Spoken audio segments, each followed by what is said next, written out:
All right, so today is very, very special for me because this is a person I've been wanting to interview for years, and I was too afraid to ask him, and he's gonna laugh because he's gonna say, I can't believe you're too afraid to ask, because he and his wife are dear friends of ours, and I never wanted him to think that I was taking advantage of him and his friendship to be able to interview him, but this is a dream come true. Dr. Alan Zimmerman, thank you so much for doing this interview today.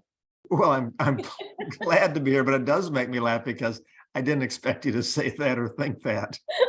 I knew you were going to say that because you're one of the most humble people that I've ever met, and you and your wife have been so integral in our life for so many, many reasons, and we're so blessed to have both of you. And actually met your wife on a mission trip, and so we got to spend time with her in Haiti, and she changed my life in so many ways. She was the main nurse that was there, and so I was the nurse assistant, my daughter and and we learned so much from her. And even though I'm not a nurse, obviously, but I learned a lot from her and what she does, and I just truly respect her and the woman that she is. Anyway, so I want to introduce Dr. Alan Zimmerman. His resume is unbelievable, but to kind of give you a little bit of a taste, so he has a doctorate in interpersonal communication and psychology.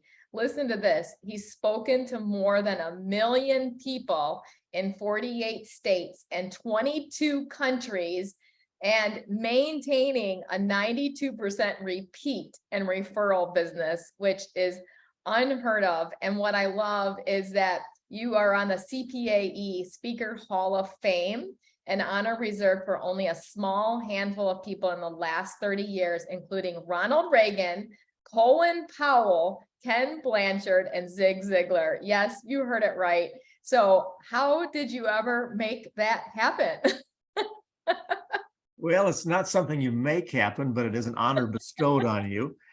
That in the last 30 years, there's been a group of about 150 people considered some of the finest speakers in the world. And they meet, they nominate who they think should be or welcomed into that group of distinguished speakers. And they got together some years ago and put my name in the basket, and I was selected. So it was an unexpected and very humbling honor. Unbelievable. Wow. So obviously you are doing something right in your speaking skills. And get this, some of his repeat clients is 3M, Boeing, IBM, Target, Tastefully Simple, AAA, Executive Women's International, Mayo Clinic, Blue Cross Blue Shield. The list goes on and on. What I'm most interested about hearing right now is Target, because my daughter and I are obsessed with Target, and we have kind of a running joke, like, what are you going in to buy at Target?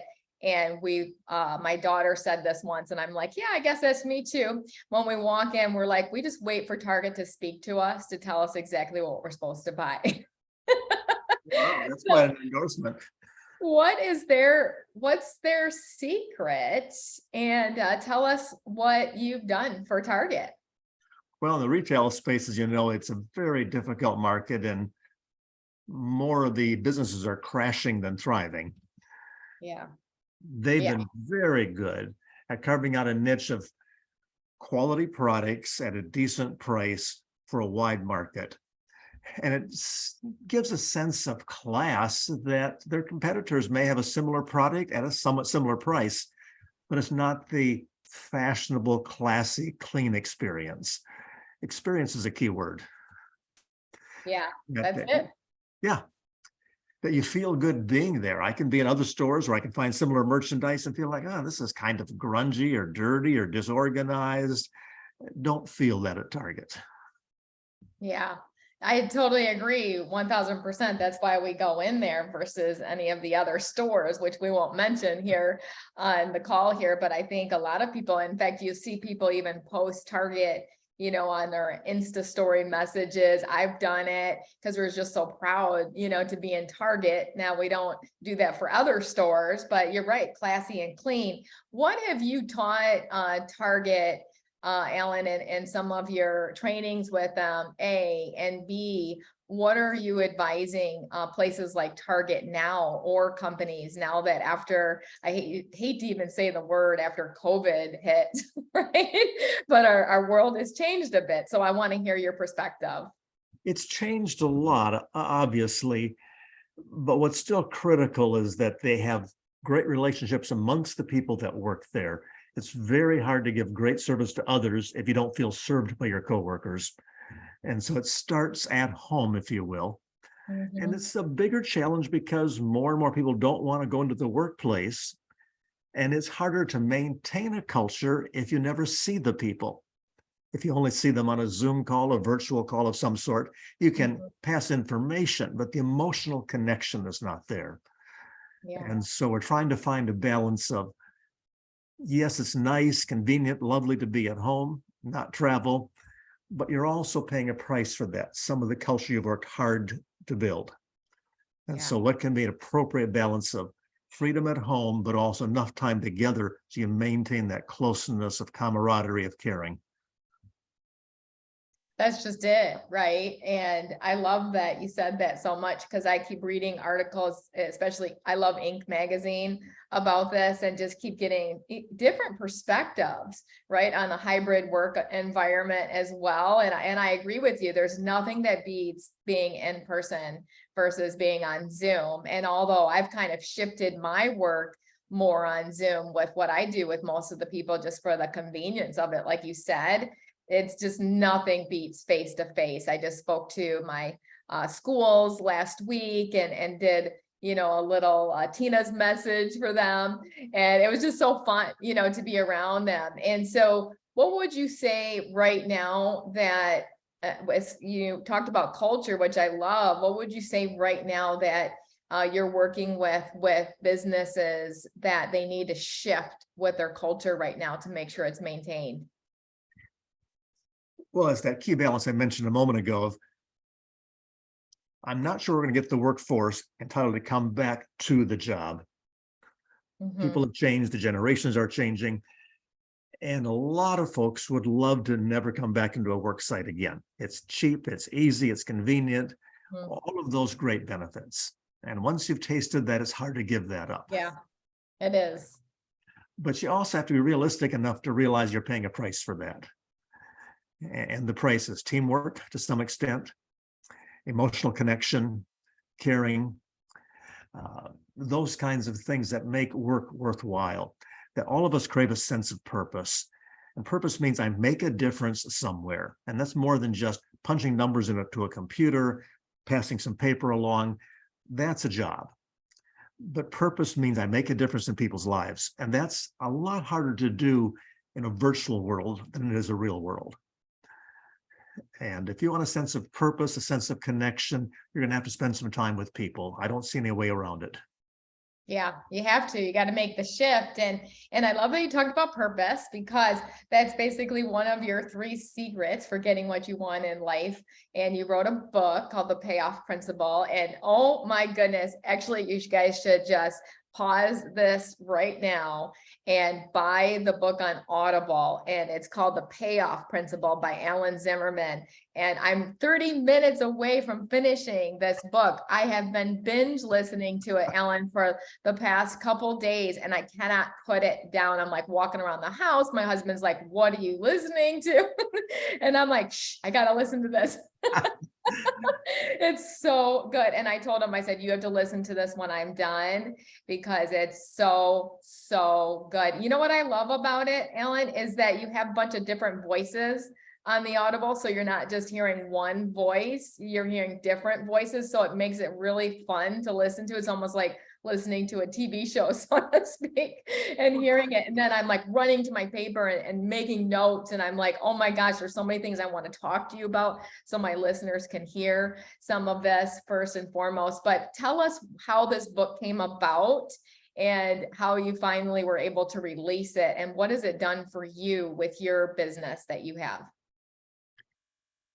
Yeah, I've spent most of my life speaking to audiences live, like you said, 3,000 programs around the world. And people love it. That's why I get hired over and over again. They say it changed their lives. They feel good. They feel great. They go out walking high. But we forget things. The highs that we have in a program disappear. Normal life comes into play. And so putting some of those thoughts into words, hopefully in an impactful, powerful way, so they can get it repeated, because the best way that learning takes place is called spaced repetition. You don't just hear a message once, you hear it again and again, but putting spaces between that. If you only hear a message once, it tends to disappear. But spaced repetition is a way that it clings to you, sticks to you, you absorb it, and you start living it. And so that was part of it. I'm motivated to make sure that what I had learned, what I've been blessed with, some knowledge, some insight, some experience, that people can learn from that, presented in a way that, I'm glad you said it, fun to hear, fun to read, and practical. And that's always been my philosophy. When I was a professor, when I'm a speaker, I want to take the stuff that could be esoteric, academic, dry, and make it fun, simple, practical. And it is.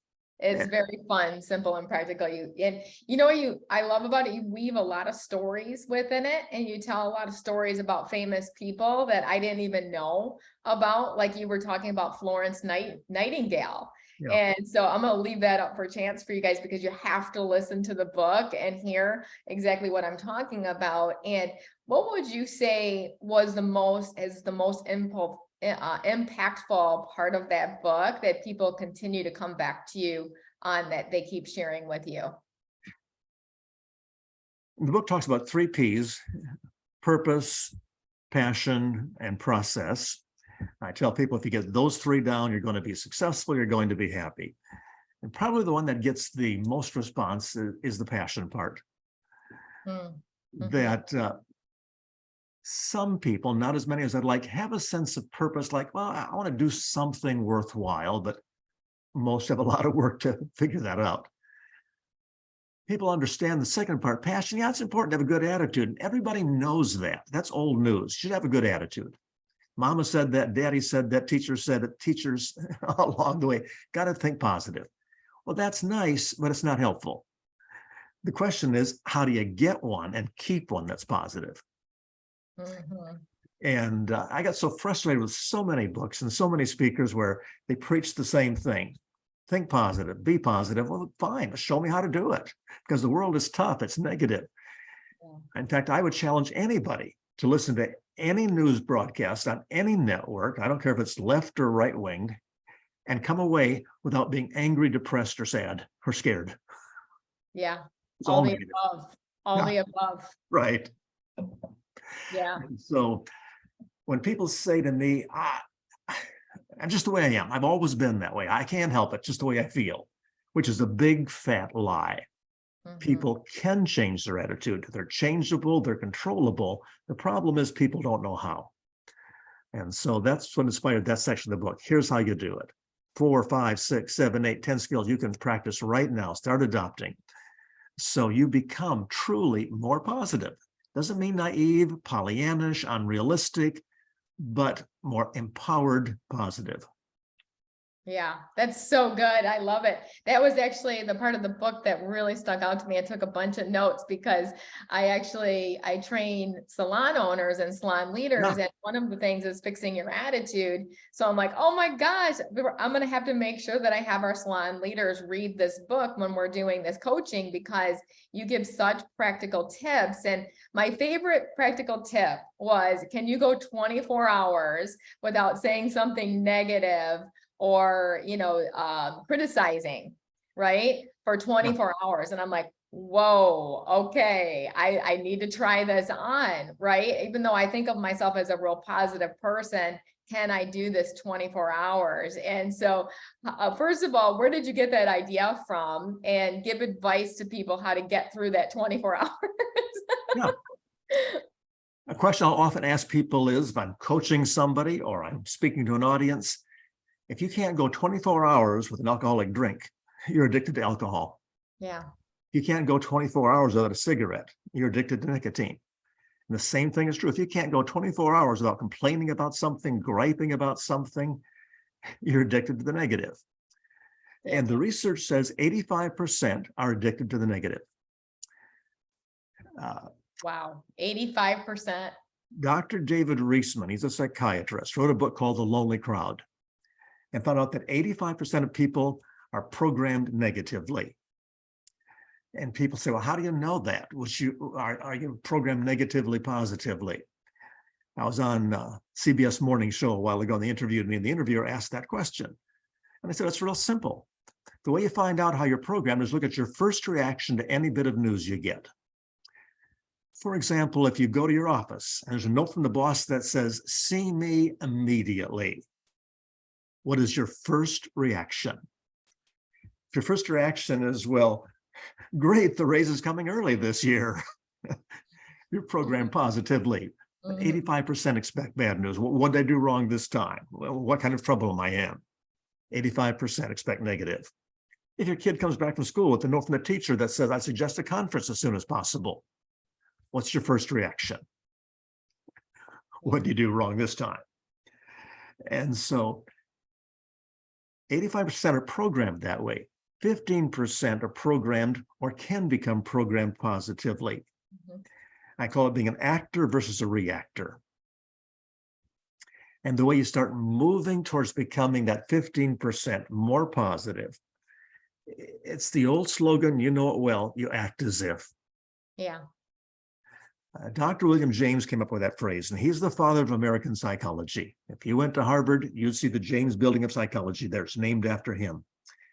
He spent his whole lifetime researching what brings out the best in people.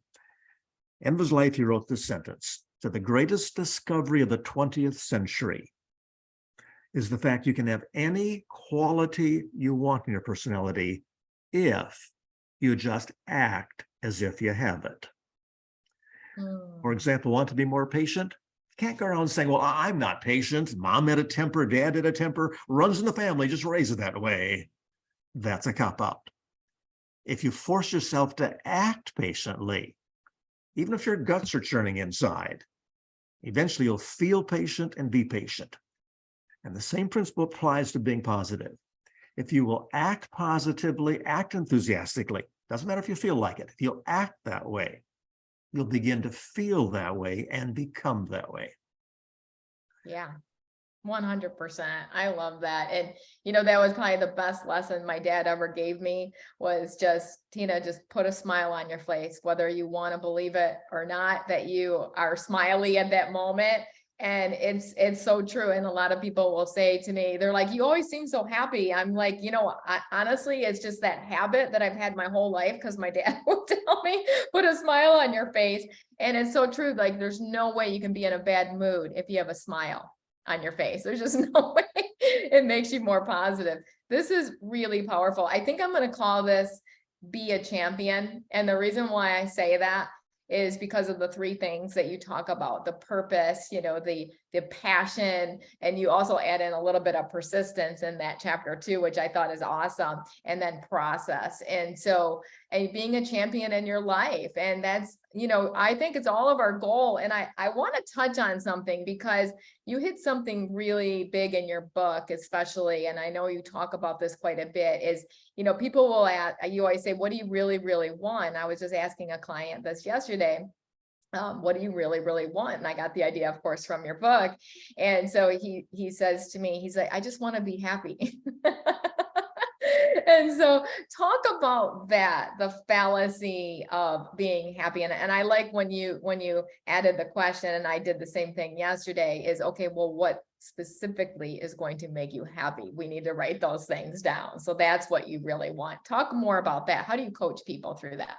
Yeah, kind of the impetus behind this book and a lot of my coaching work, I interviewed, surveyed about 100,000 people asking, what do you want out of life? And the top two answers, number one was, what do you want out of life? People say, well, I just want to be happy. Well, that's fine and dandy, but what is it? If you can't define it, you can't get it. And most people have not gone beyond saying the word, I just want to be happy. No thought behind that, what that means. And the second answer is, I want to be successful. Well, again, that's a good answer, but what does success mean to you? If you can't define it, you can't get it. Yeah, That's it. That's totally it.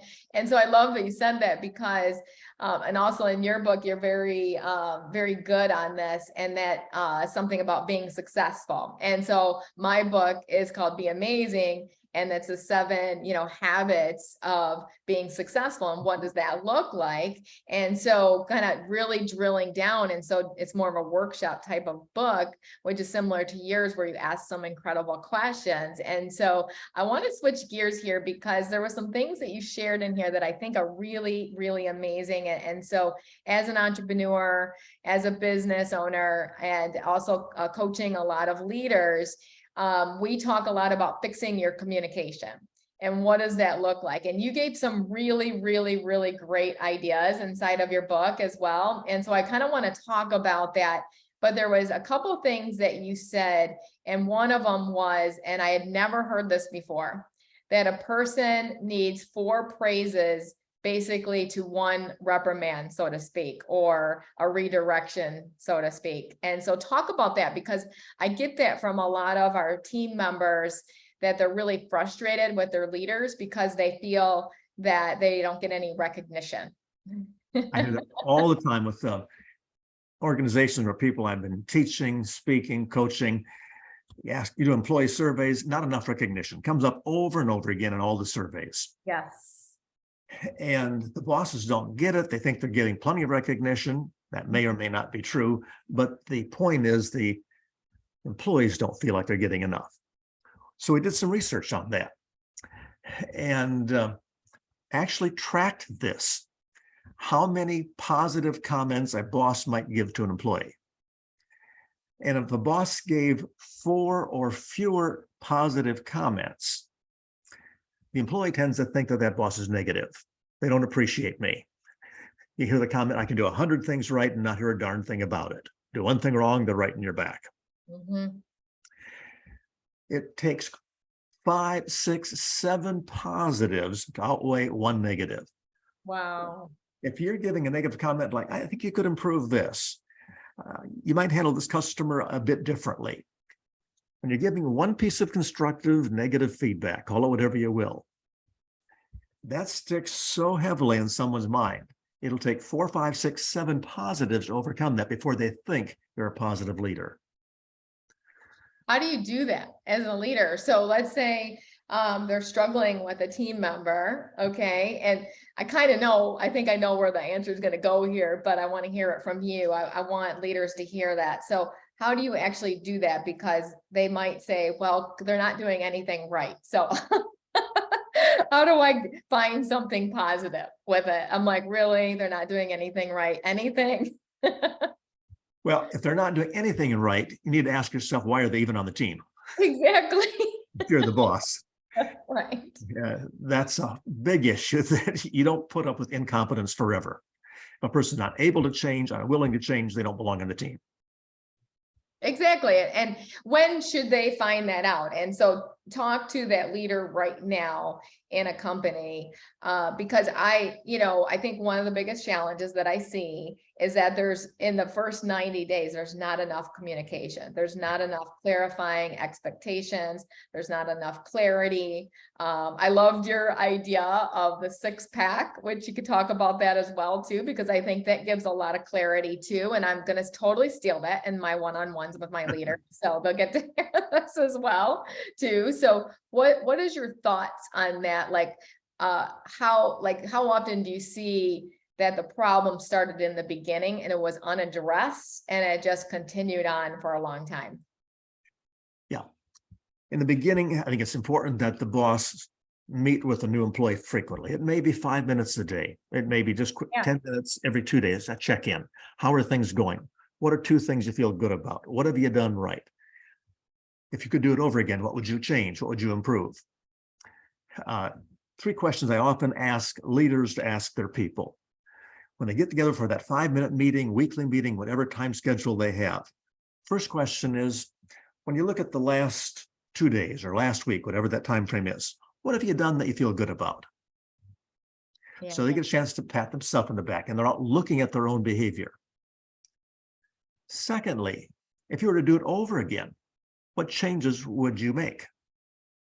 So they begin to appraise themselves, and they will accept their own feedback of their own ways to improve more than they will the bosses. People don't argue with their own data. Oh, that's good. People don't argue with your own data. That's so good. Now, if you have an employee that is naive enough to think, well, I wouldn't change anything, I did perfectly, I would gently say, well, jokingly, that's a little hard to accept because I think everybody can improve everything. So what did you like about what you did? If you could do it over, what would you do differently? And thirdly, what help do you need from me? Oh, that's good. Because we as bosses are guessing, do they need praise? Do they need guidance? Do they need training? What do they need? And sometimes we guess wrong. Why not ask them, what help do you need from me? Well, it'd sure help, the person might say, if you give me a little more praise. It'd sure help if you would meet with me more frequently. It would help if, why guess when you can ask the employee for the answer? Yeah, that's so good. And I agree 1000% with you, Alan, on this, especially with the fact that allow people to appraise themselves. In fact, many years ago, we switched our annual evaluations where we don't fill them out as leaders, we have them fill it out. And so that made a big shift in our company culture of to be more on the positive praise, but we still have work to do. And I love these 3 questions. And the fact that you said a check-in every day for 5 minutes, that's huge. And so the questions weren't like intimidating at all. Like they're just really just to be there to support, because I think part of the lack of communication and the lack of not feeling praised, so to speak, is really just coming from lack of clarity in their position.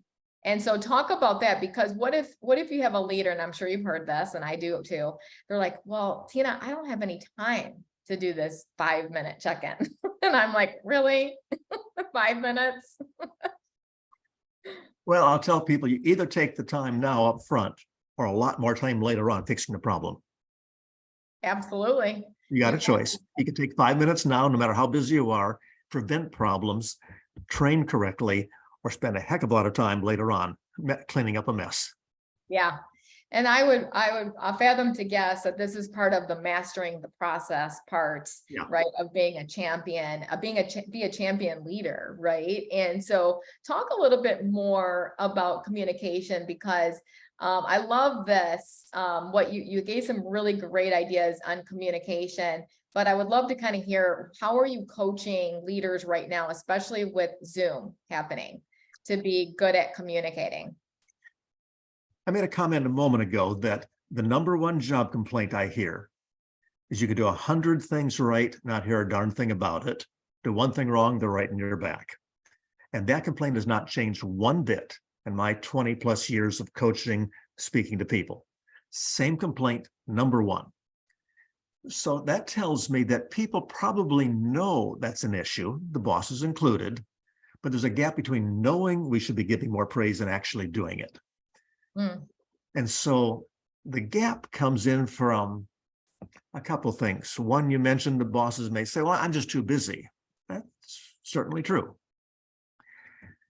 Others will use the excuse, well, you'll know everything's okay unless I tell you otherwise. Well, employees never interpret silence as positive feedback. That's a stupid approach. Everything's okay unless I say otherwise. Because every place else in your life, when you get the silent treatment, that's a negative. If your husband doesn't speak to you, your kids won't speak to you, your friends won't speak to you, that's a negative.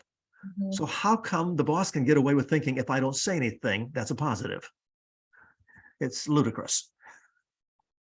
And so to teach my executives, my coaching clients, bosses to be more effective in giving praise, I give them some methods to hold themselves accountable, because they know they should do it, but there's a gap between knowing and doing.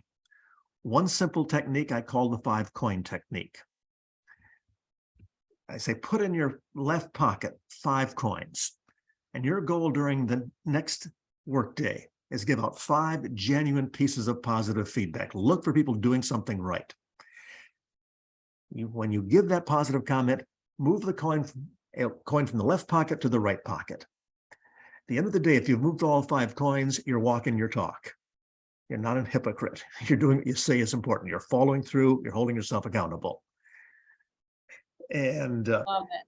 They feel the coins there. They can see what happens at the end of the day. Whether you use 5 coins, 10 coins, I've had so many people say that's changed their life. It's held them accountable, created a new habit. So good. I love it. And what a great technique to use with all of your staff too, because I have, so talk to this person right now, because I've had employees say this over the years, I'm just so frustrated with the rest of the staff because they're not doing what they're supposed to do. And so I'm just going to stay in my lane and I'm not going to say anything. I'm just going to worry about myself. So talk to them right now too, because when I spoke last week, as I was mentioning to my 3 schools, I said, how about if we build that culture of praising? Like, let's look for what's working instead of always looking for what's not working and just constantly, look that way. But I like the idea of building a method. I love the coin technique. It's awesome. But talk to those employees right now who are frustrated with their teammates, so to speak. Well, certainly there's the typical option of speaking to the boss, trying to get interventions. If you've got enough of a relationship and you're bold enough to speak to the colleague, it may be as simple as talking to colleague A that I want us to have the best possible working relationship. What are we doing well? How can we make this even better? So it's over a cup of coffee, non-threatening, watch the response. If they get all defensive, pull in non-verbally, you back off. But if they say, well, yeah, that's kind of cool. Yeah, I guess we could talk about that, how we can have the best. Well, and then ask questions like this. It would sure help me if you did A, B, and C. Well, I could do that, or it would help me if you tried X, Y, Z. So to have some of those conversations, so it's not confronting as to what they're doing wrong, as what can we do to make things even better. I love that you said about if you have enough of a relationship. Right. So let's back up to that, because that's the area I feel most people skip. I missed it for many, many years. And then of course became a John Maxwell coach, a certified John Maxwell coach, and then read his 5 levels of leadership. Well, level 2 is relationship. And so I was going right from title to like, let's build profit centers. And I was like forgetting that whole process. And I see my team members doing that.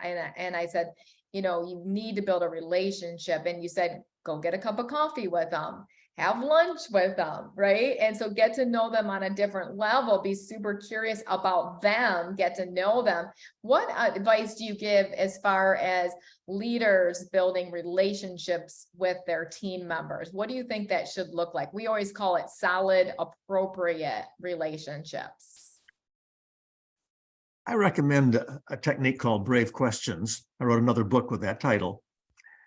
And most of us operate on what I call a functional level of communication.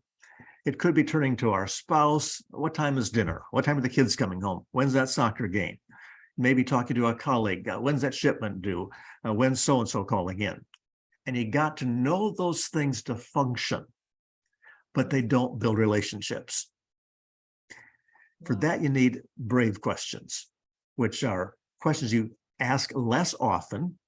They're brave because you don't know what their answer is going to be. They're more personal, but they also show an interest in, I want to know you as a person, not just the job you perform. So a brave question, maybe you're having a staff meeting, team leader and his or her team. You have an agenda what you're going to go through. I often push people, take the first 5 minutes and go around the circle with a brave question. Maybe this time of the year, each person take 30 seconds. Everybody has the right to pass, but if you're willing, and we encourage you to share, each person take 30 seconds, a minute. What was a really cool memory you have of Christmas? What did you go through in your family? It might be a question about what's one goal you have in the next 10 years, have a dream, a fantasy you'd like to see. Oh, I want to travel to so-and-so. I want to do such and such. And I find people love that because all of a sudden they're learning things they didn't know any of this about colleagues they've worked with for 6 months or 6 years. Yeah. And those things build relationships. Relationships have power because that's what's going to move you forward. Relationships have power. Love the Brave Question book. We have to take a pause here, a commercial pause, because we need to know how to get a hold of all of your books. So what's the best way to purchase your books and to also purchase coaching with you or classes? I know you put on a lot of workshops, which are amazing. You know, what do you offer to the public right now? What are you offering? I do three things. I do live presentations when people ask me to come in and speak to their organization, do virtual classes. They may be 5 weeks in length, meeting once a week for 90 minutes. I do one-on-one coaching with various people. So those three particular approaches. You can go to my website, which is just drzimmerman.com, drzimmerman.com. You'll find over 1,000 articles I've written there. They're all free of charge. Put in the keywords you want, and you'll find what I've written on difficult people or conflict resolution or relationship building or trust or whatever it is. You'll find lots of material there. I have a weekly newsletter, Dr. Zimmerman's Tuesday Tip. We've got about 100,000 subscribers. I've never missed an issue every single Tuesday for 20 plus years. So if you want a free subscription, the website shows you how to sign up for that. And the books you'll find on my website or Amazon.com. Love it. Oh my gosh. Okay. This is so amazing. And yes, the Tuesday tips are awesome. You definitely have to sign up for that, and it's free and the information's incredible. And that's what actually tipped me off, actually, of like, you have got to be brave here. So brave questions. And you need to email Alan and ask if he'll do this interview. And so this is just so good. Thank you for this. In fact, I love the fact that you have that book out, because we are our Empowered Salon Leader Coaching Group. We're actually putting on our next masterclass. Is actually going to be on Good Leaders Ask Great Questions. So I have to include your book into that, because it's so true of just asking those brave questions, of just going a little bit deeper. And I love that you talk about that, encouraging more depth in order to, you know, create relationships as well too. And so as we start to end this out, which I'm super sad about, of course, being a champion, what else would you recommend and give advice for, especially now in our day that we're in, right? 2022, we're heading into 2023, of course. What else would you recommend to be a champion? You've got to be a risk taker. We all have comfort zones. Everybody knows the terminology. I've got a risk or a comfort zone. You've got one. And I often draw it as a circle. And inside your circle, maybe a person, they sit in the same place every time you have a meeting at work. They sit in the same pew in church. Yeah. The same people participate in the meeting. The same ones don't say a word. The same ones gossip in the hallway after the meeting behind your back. The same ones have the same hobbies, same friends, same activities, same policies, same procedures. You live your whole life in the comfort zone. After a while, it feels blah. Blah turns to boring. Boring turns to rut. And rut turns to routine, and routine means you make no progress. It's okay to have a comfort zone, to relax, to revive, to chill out there. But if you want more of anything in your life, you want a better marriage, you want more money in your pocket, you want better health, anything you want more of, always requires leaving your comfort zone. You can't stay in the comfort zone doing the same thing and expect better results. And so learn how to be a constructive risk taker. I think it's critical. And I go in the book explaining some of the questions you ask yourself to make sure this is going to be a constructive risk that works out on your behalf.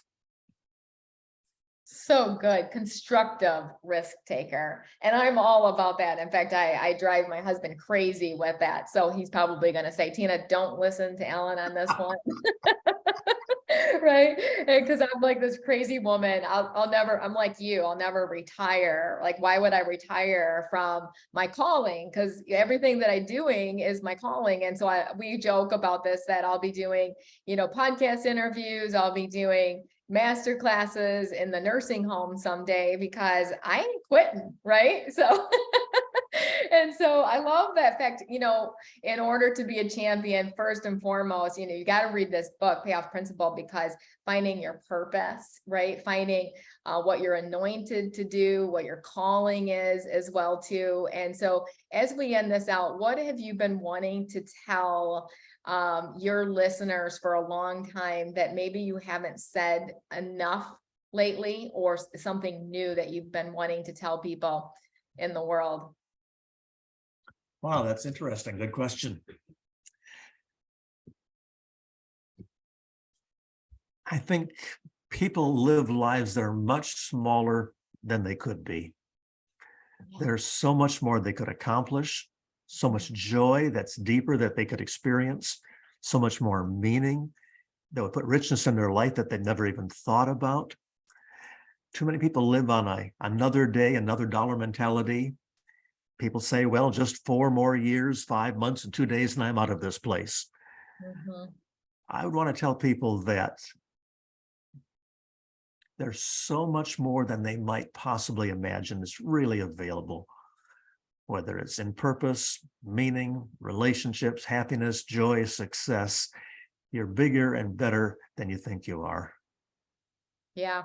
And what's the best way to do that? Of course, you have to get a hold of Alan and get a part of some of his programs that he offers you. And obviously you're listening to this podcast for a reason. And because, most people probably listening to this know that, because that's why they're listening to the podcast. So send this to somebody that needs to hear this message. Maybe it's a family member, maybe it's your spouse, who knows, right? And so I love that. What would you say, as you end this out, what would be your last words of encouragement or advice be as we end out this Be Amazing podcast? And thank you again so much for doing this.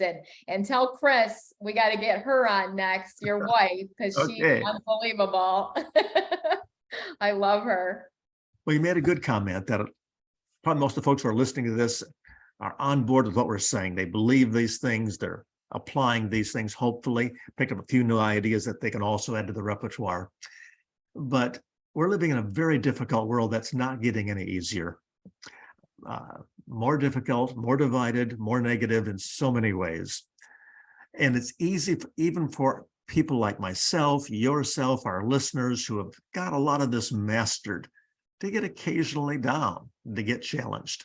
And there are days when I'm speaking to an audience or coaching somebody, I'm saying, Alan, you need to hear this too. I'm talking to myself as well as the other people. And so I would suggest we're in process. Don't ever get to the point of thinking, I've got this mastered and nothing can ever bring me down. Life is tough. It's going to always have some challenges. Being a positive person doesn't make you immune from difficulty. It gives you power to get through the difficulty. And so don't forget to keep applying these things to yourself. Yeah. So good. Thank you, Dr. Alan Zimmerman, for being on the podcast today. Take care. My pleasure. Thanks so much, Tina. Bye, everyone.